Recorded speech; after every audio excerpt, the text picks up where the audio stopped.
Welcome to the first of what we hope will be a 4-episode podcast series on this year's book for Visitation Parish, A Pilgrimage to Eternity. This is Season 3 of our parish podcast, Viz on Main.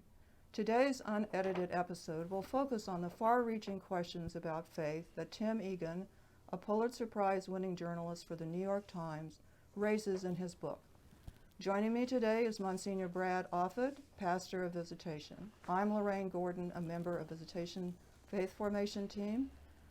Father Brad, I want to begin by thanking you for offering your time to join us in this conversation. And I guess I just want to start with the most basic question is, given the demands that you've had on your time this past year, how did you come to read this book? And what was your initial impression when you read it? People give me a lot of books. I don't really know why. There seems to be something about being a clergyman, I guess, and receiving books. So I have been gifted with many, many books. And most of them, I'll just come right out and say, I have little to no interest in reading, okay?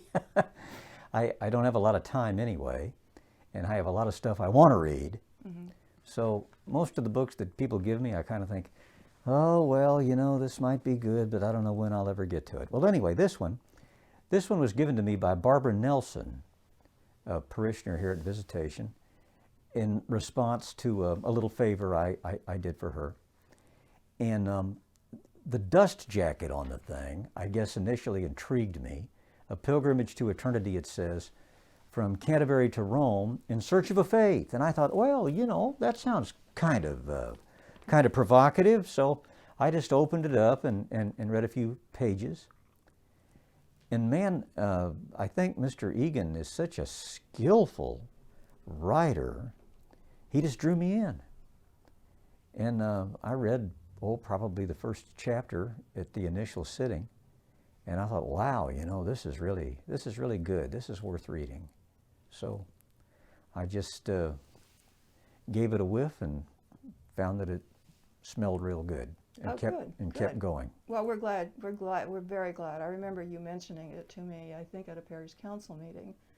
And then I did a little bit of background research on Egan and thought his credentials were pretty good. But I want to kind of bring up this point. You know, you mentioned the second part of the title, which is In Search of a Faith. And obviously, it might suggest to some that perhaps he doesn't have a faith yet or is wrestling with.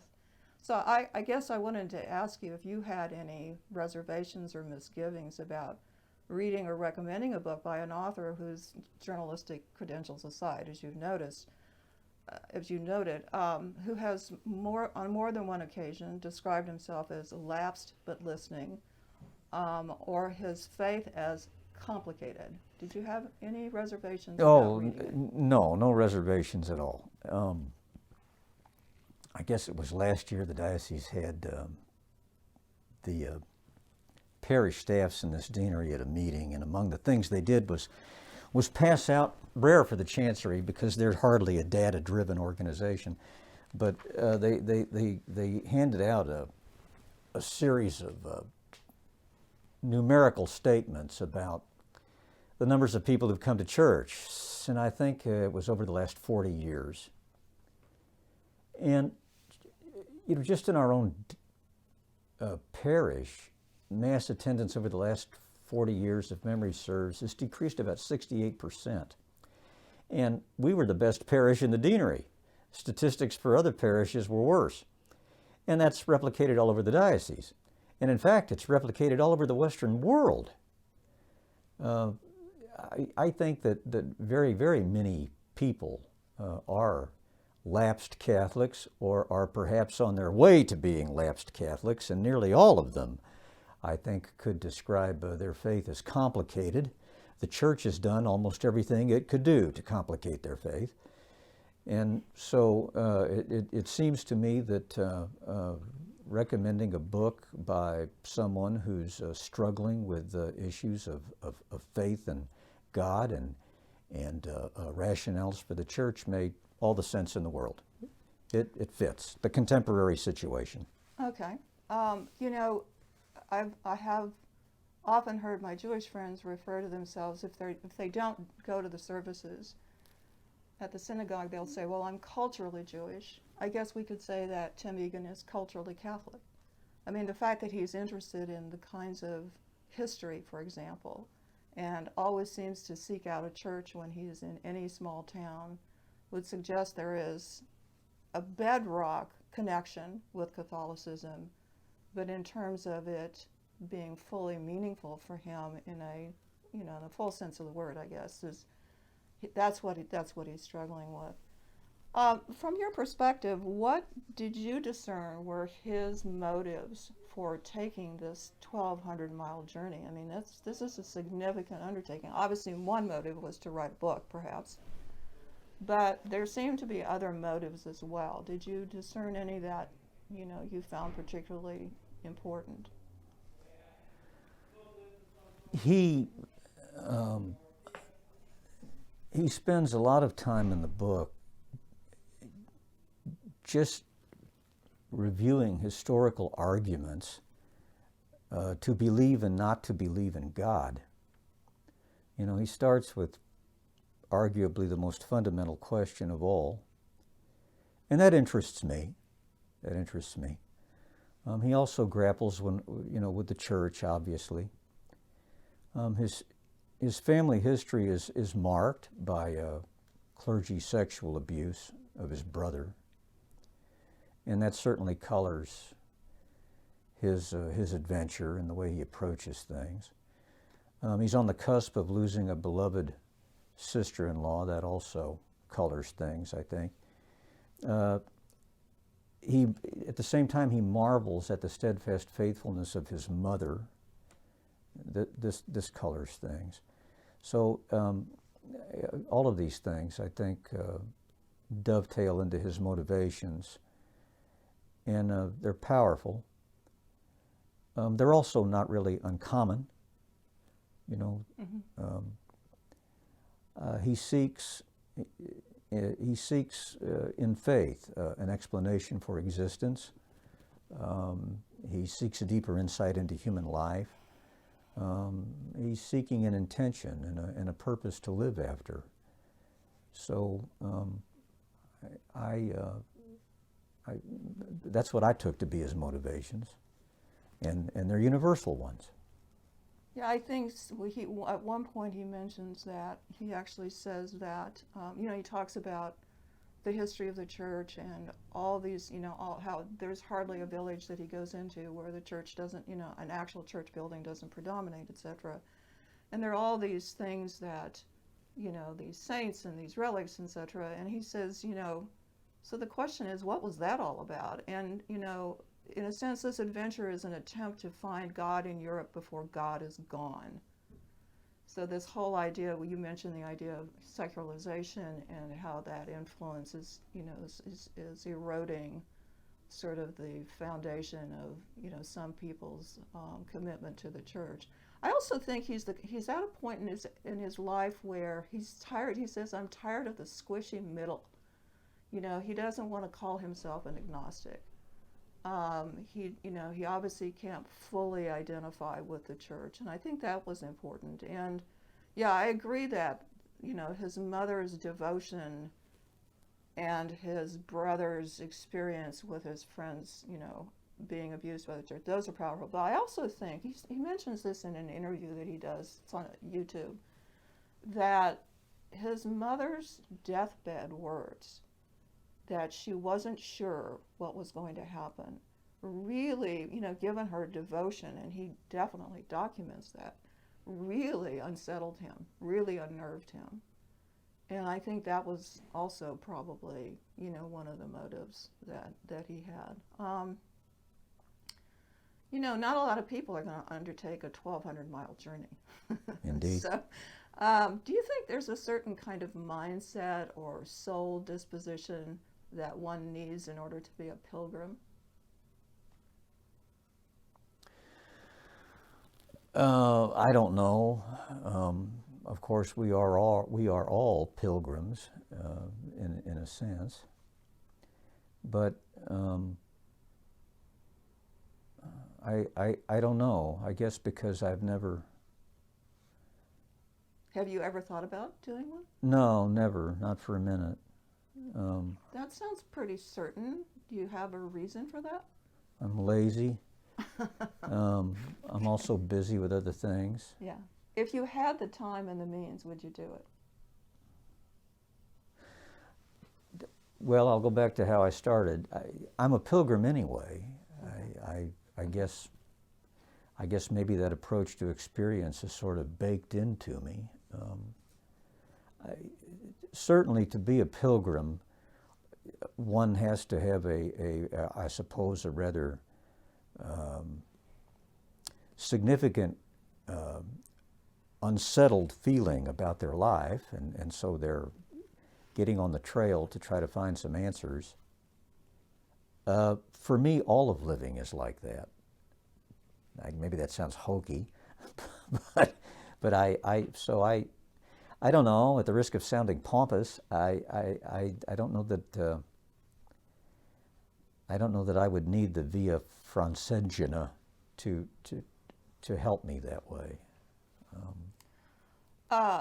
You know, it's interesting because he talks about the motivation for the medieval pilgrims. A lot of it was the plenary indulgence, you know. Right. Some of it was for gain, for, commercial contacts, whatever. That doesn't seem to be in the pilgrims that he runs into. That doesn't seem to be what they're looking for at all. They're looking for clarity. They're looking for a time out. They're looking for God, and some of them are.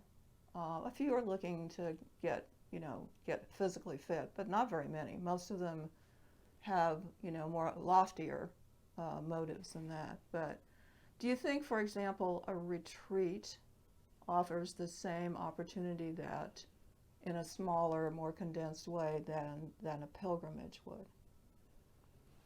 Like a time to get away, a time to Lorraine, disconnect. You're asking me some rather interesting questions.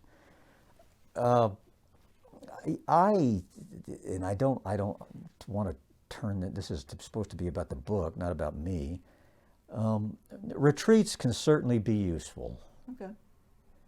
In the course of my life, I have found very few of them to be useful. Spiritual direction can be useful. Okay. In the course of my life, I have found very little informal spiritual direction to be useful. I'm sure pilgrimages can be useful. I've never done one of those. Yeah. Okay. So I don't want to naysay those things. Of course, they can be good, but they're not going to be universally good. Their utility in a given person's life is going to depend upon the amplitude of their own inner life, Mm-hmm. and also on who they engage Mm-hmm. in the course of their pilgrimage, who they engage for spiritual direction, who they engage as a retreat director, Mm-hmm. And the strengths and weaknesses of various people in those roles are very diverse. Well, the reason I brought up the retreat is that for many, the idea of disconnecting, of being away from the distractions that keep them from sort of a spiritual focus. That's the only reason I brought it up, and because pilgrimages are obviously a commitment of time, physical energy, etc. Yes, and you put it that way, and it makes more apparent sense to me. I certainly think that a spiritually invested person, whether or not they're an active churchgoer or an avid believer, a spiritually invested person has to find a way to get away, Mm-hmm. to find something exceptional.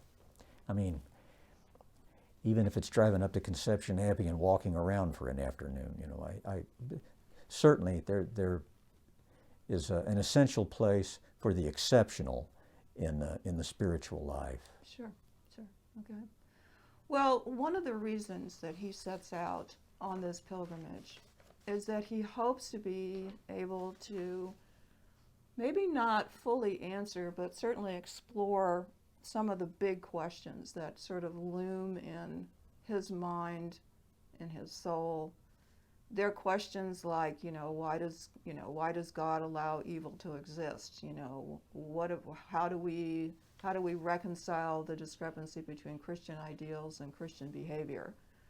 Especially when we're talking about some of the alliances the church made over time. The validity of miracles, the validity of relics, the church's prioritization of virginity and celibacy, and the capacity of Christianity to frankly address what you've talked about, which is growing secularism. I guess I want to ask you a couple of things about that. One, are these, or are some of these, one or two of these things that you personally struggle with? Do you think that our parishioners struggle with any of these issues? Well, yeah, I guess I variously struggle with all of them, and I suppose the parishioners do too. I think in terms of the book, he spends a lot of ink just talking and debating with himself and sometimes with other people, just reasons to believe in God, before he ever gets to the question of evil and the church and hypocrisy and sexual ethics, et cetera. He spends a lot of time, in what he writes about people like St. Anselm and Hitchens. Anthony, is that his name? Christopher, Christopher. Ironically. Yeah, I think you're right, yeah. It's Christopher. Yeah, so he spends a lot of time on that question. And aside from that, he engages a lot of space in writing about, well, is there more to human life than meets the eye? And I'm mindful of what he writes about Augustine. Mm-hmm. He might spend more time on Augustine than any other single thinker other than Jesus himself. And he does these things before he ever gets around to the problem of evil in the world, which ultimately is as difficult to answer for him as it is for anyone. But the question of God's existence has interested me most all of my life. So I was especially fond of that part of the book. By nature, I'm a skeptic. So why did I ever choose this vocation? And I try to be a thinker. In the end, I don't have enough faith to be an atheist, so I'm not.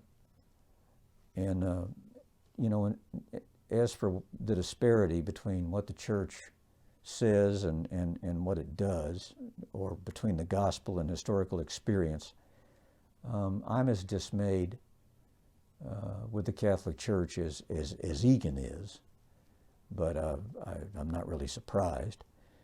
The Church is a divine institution, but it's also a human one.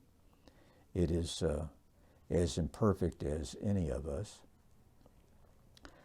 Egan takes great umbrage at, these are my words, not his, I think, at what he perceives to be a lack of humility on the part of the church, not only in contemporary times, but down through history.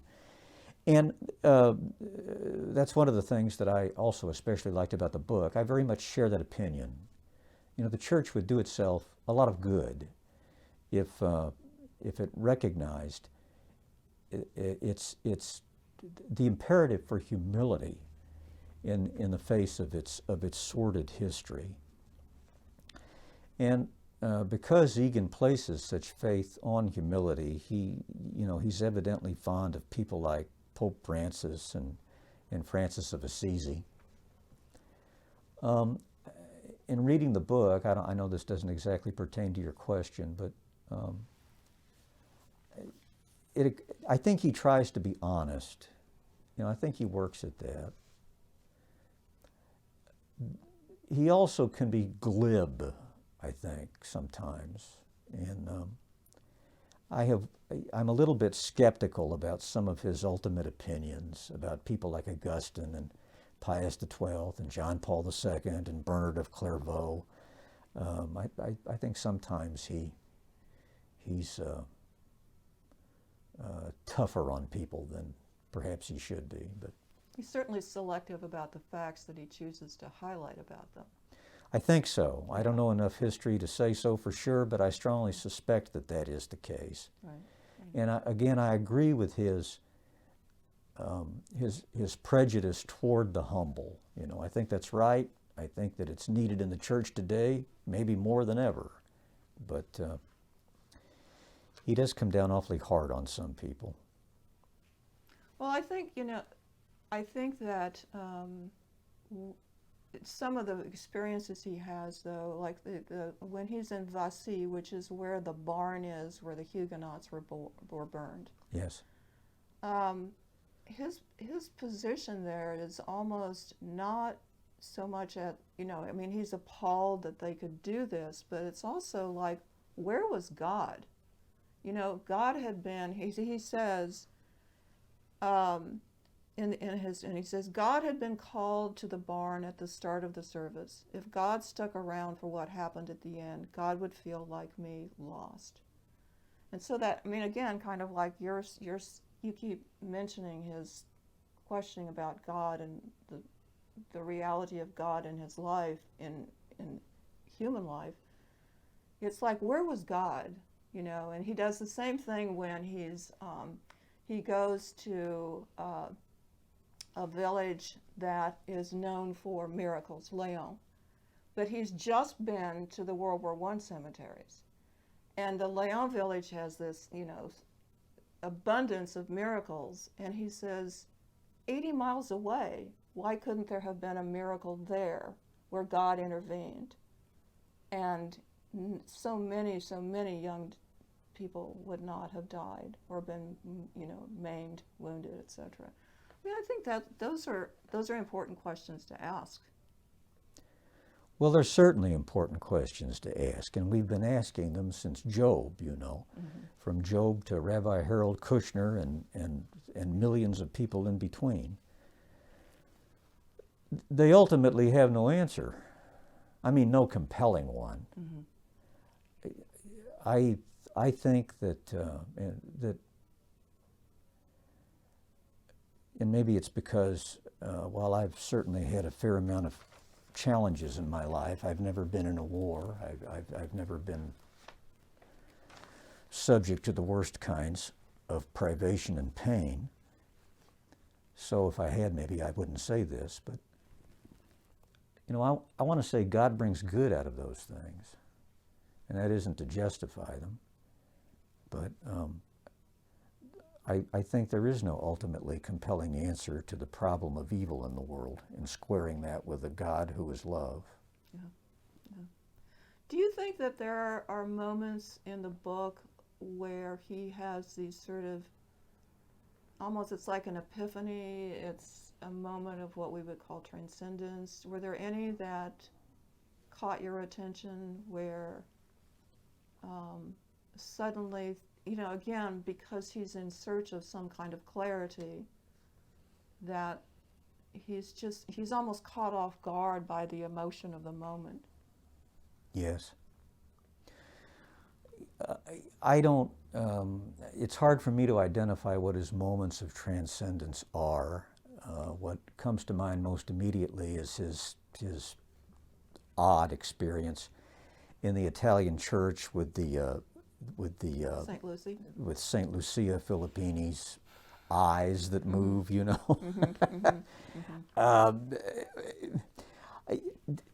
some ways, what is transcendence? I think, to me, the most gratifying moments in the narrative were the ones with his son and his daughter and his wife.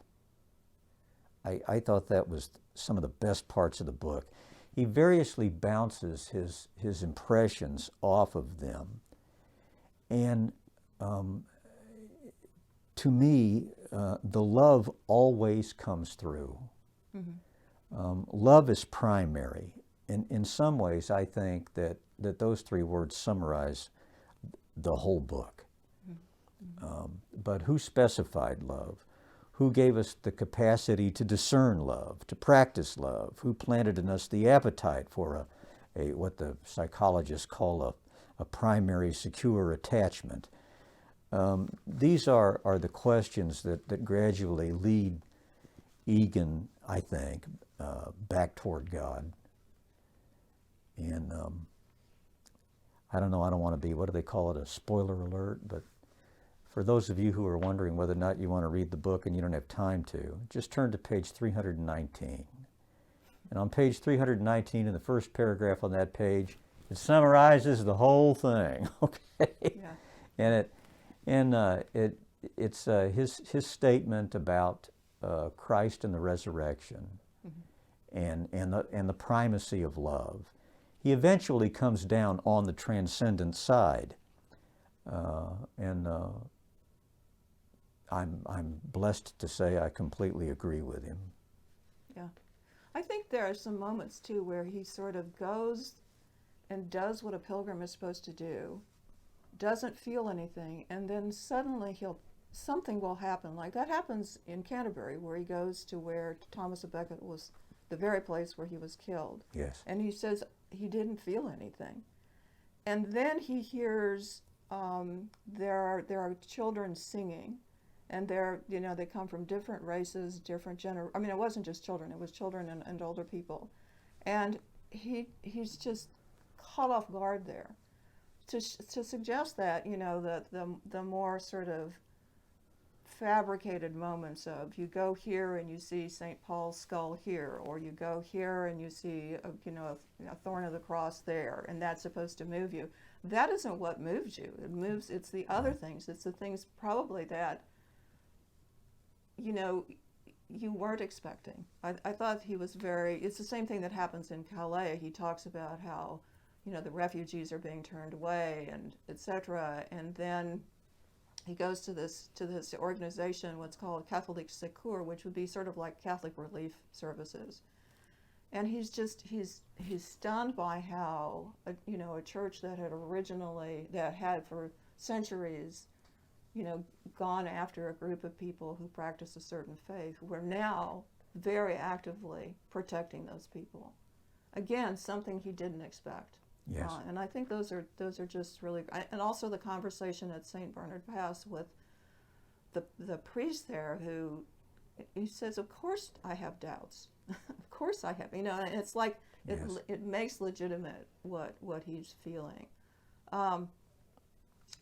Well, on more than one occasion, you've addressed the question of why remain in the Catholic Church, given all the things that have beset the Church. Do you feel like by the end of the book that Egan has answered that question, answered it positively, and do you feel like his narrative invites his Catholic readers to reflect on that question as well? Yeah, the narrative certainly invites readers to reflect on the question, because Egan is almost unremittingly cynical about the institutional church. But no, I don't think that he adequately addresses that question. It's a worthy book, and I have recommended it to people even aside from the Faith Formation Committee and Visitation Parish. Mm-hmm. I've even given a couple of copies as gifts, actually. I'm so taken with it. It's a good book. But I don't think he adequately addresses the question of the church and reasons to remain in it. That's an important question, and who knows, maybe someday Mr. Egan will write a follow-up volume to address it. I think his emphasis is on finding reasons for faith, really, not for the church. One could construe his book as so cynical about the Catholic Church that it's nearly a compound argument against it. And yet, and I don't know that Egan ever really demonstrates that he recognizes this, but he's so smart he must. The whole book thoroughly depends on the church as the custodian of the Gospels, as the transmitter of their truth from one generation to the next, in its liturgies, its books, its architecture, its music, its schools, its monasteries. Interestingly, monasteries play a rather large role in the book. You know, Egan hardly ever misses a chance to illustrate the church's hypocrisy, from Augustine and Innocent III to Bernard of Clairvaux to Luther to Calvin to Savonarola to Pius XII to John Paul II. In my opinion, he unfortunately does not make much room for historical perspectives that might soften the evil that he is so good at identifying. And in the process, he kind of paints the church in some dark colors without any lighter ones. And that's not exactly fair because it's not real. Certainly, the book invites reflections on church membership, but its best feed is what it poses for reflection on faith in God. Okay, thank you. Well, the last question, which I think I'm going to ask every person I interview about this book, is that, you know, for the last year, we have all been sort of traveling through unfamiliar territory, taking on a pilgrimage of sorts through a very, very difficult time. And certainly, you know, that Egan details his challenges on his pilgrimage, whether they're physical, emotional, spiritual, but he also has his moments of comfort and solace. And I guess I would, to the point you just made, I do think he does offer those counterpoints to the criticism, that there are those moments, and they're not always church related, but they often are about the very foundational values of the church. But anyway, I guess I wanted to ask you, what for you have been the challenges, and where have you found those places or moments of refuge and comfort during this really difficult time? I don't know that I can relate an answer to that question to this book, but I'm not sure you're expecting me to. No. The pandemic, for me, it came along in mid-March of last year when things suddenly changed. And initially it was one of the more difficult times in my life, and I did not anticipate that at all. And even now I'm not exactly sure why it was, but I had a hard time. Just a very hard time. You know, in those initial weeks, there was nobody here but me and the business manager, Jeff, who you might as well put a cot in his office because he practically lived here, you know. That's how he works. So he and I were here, but the staff was gone, the people were gone. For liturgies, I think at that time we could have like 5 people in the room. It was very difficult, and I mean, I'm an introverted person, but I just found it so hard. And some good came out of that. I think that the pandemic forced me to make some changes, cultivated some newer friendships because of it. Good ones, I think. Revisit some older ones. It pushed me into picking up the Gibson master tone again after about 20 years of letting the thing collect dust in the closet. I got the banjo out and began to play that again. Yeah. And that's proven to be very good. So I don't know, the pandemic is certainly something that's been prominent in my life and in my work.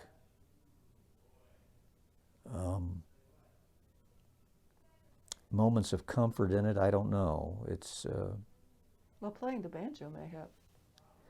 The banjo, we could have an interview on that. Not just for my playing it, but just for people in hobbies in general. The banjo's great for me because I'm no good at it. And I never will be. I can sit with it for hours at a time. Well, I don't know, hours. It's certainly an hour. I try to give it an hour every evening.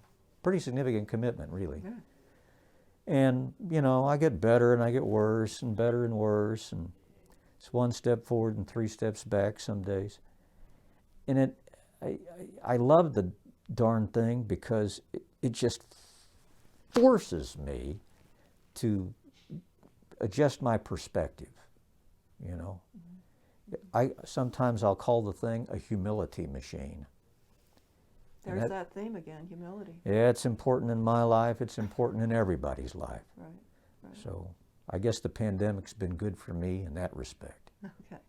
Well, thank you very much for sharing not only your insights about the book, but also about things that are important to you, issues that you yourself struggle with. I know that this has been a hard year for you, and I'm glad that we have this opportunity to use the book as a means for everyone to be able to listen to this conversation.